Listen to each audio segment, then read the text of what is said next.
back there, and Sleep now coming in with a bunch of lings as well. There isn't, oh, beautiful fungal catching all the sentries. They will all fall, and a fungal on those blink stalkers as well, allowing the roach ling to clean up. The observer fungal as well, and he kills it off with that fungal. Oh, a couple ITs coming down as well, JoRoSaR. This game is action-packed everywhere, and I mean, Sleep is still on 4 bases. Sleep needs to be a little bit careful here because he has a lot of infestors and he doesn't want to get caught out by a Protoss army that might take out, say, anything more than half of these roaches, because if that happens, the infestors start getting sniped off, and that's really a position he doesn't want to be in. So going to be reinforcing with some more roaches here before moving up into the third. That is a good decision from Inori, continuing...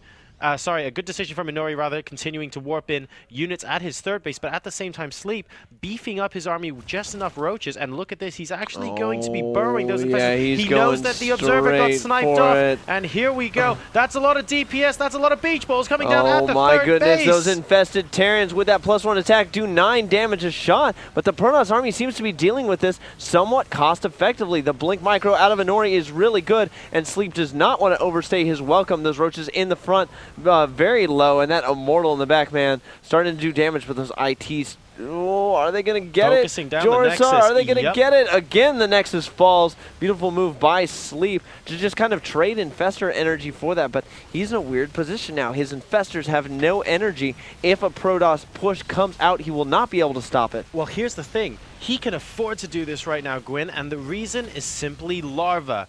The top left base was being harassed by Zealots in the middle of that and did get taken out, but the base over here on the right-hand side is mining. The base over here in the center of the map is about to get mining. And there are so many hatcheries. So many hatcheries on this map that Sleep can afford to do this. As long as he keeps taking out this third base from Inori, he will be mineral starved going into the late game, and I think that is what Sleep is counting on. This Broodlord tech switch as well, going to be absolutely brutal when it hits, and crucially, he kept all of the infestors alive. It's true. He still has the original 9 infestors that he started with, and I mean, the Broodlord count is starting to grow. Another one morphing, 4 more Corruptors on the way, and I don't think Inori expects this at all. He is sending another little hit squad of 4 Stalkers and that Overseer to clear out creep, but he's going to run into, you know, he's going to have a rude awakening here when he gets fungled and then Broodlorded to death.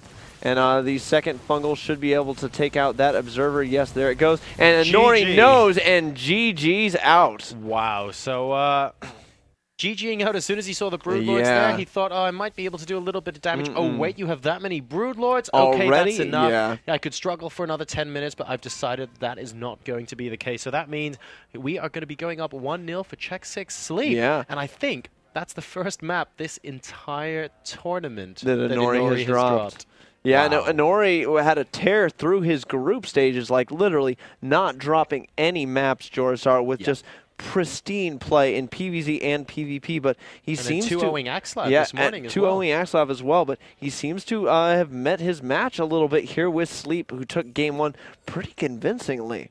I'd have to say he did, and his strategy was very clear from I would say the early mid game. Constantly harass the third, keep taking the Nexus down, force the initiative into the Protoss hands. He took his 4th and 5th bases. That was great. We saw Inori take out the base in the top left. Apologies that we missed that on screen. That was happening while the battle was going on at the third base as well. But he also took his 5th and 6th bases as well. And the number of larvae that Sleep had to work with was just a little bit too much for Inori at the end. The multitasking not quite there. And the economy eventually rolling him over with those Broodlords at the end of the game. Yeah, that certainly is what went down there. And, man, I got to say, like... what amazing play out of Sleep to pull that off against someone who's so known kind of as a PvZ sniper as Inori. Like the timing on the lings arriving at the third to deny it the very first time when it was the the super early third, and it was like, oh wow, that's a really early third. He has no units, and then Sleep just magically has 12 lings running toward that third, ready to deny it. Just, I mean, beautiful play all over the place, and it kind of makes me wonder if that Overlord placement to draw the Zealot Stalker back into the main was intentional, because that's the moment the lings denied that third. That's a really good point, actually. Very, very important always on Cloud Kingdom to have units ready to defend your third. Okay, that last push with the Infested Terrans was just a let's hit the brick wall kind of push from Sleep, but everything before that was very tactical, waiting until the units are out of position, sniping the Nexus over and over again. He just did a great job.